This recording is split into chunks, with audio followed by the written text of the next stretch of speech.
বিশ্বনবী একবার আসরের নামাজের সেজদা লম্বা করে দিলেন।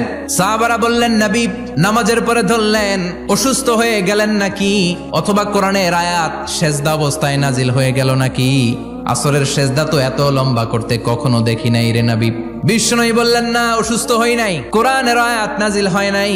আমি যখন সেজদায় লুটিয়ে পড়েছি, আমার কলিজার টুকরা নাতি হাসান আমার কাঁধের উপরে চেপে বসেছে।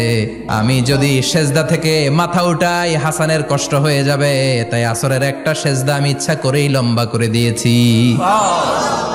কি মায়া ছিল নাতিদের সাথে, যে নবী হচ্ছে সব নবীদেরও সর্দার। ওই নবীরে ঘোড়া বানায়া, বিশ্বনবীর বাবরি চুল ছিল তো, ওই চুল ধরে এরকম ঘোড়া ঘোড়া খেলতো। বিশ্বনবীর কাঁধে বসে বিশ্বনবীর বাবরি চুল টেনে টেনে কয়, এটা আমার ঘোড়া। হাসান হুসাইনের গায়ের এমন কোন জায়গা নাই যে জায়গায় বিশ্বনবী চুমা দেয় নাই। আর বলতেন, রাইহানা চাইনি ফিদ দুনিয়া, হাসান আর হুসাইন হলো আমার দুনিয়ার সুগন্ধি। এজন্য ছোট বাচ্চাদেরকে মসজিদ থেকে তাড়িয়ে দেয়া যাবে, এদেরকেও নিয়ে যান।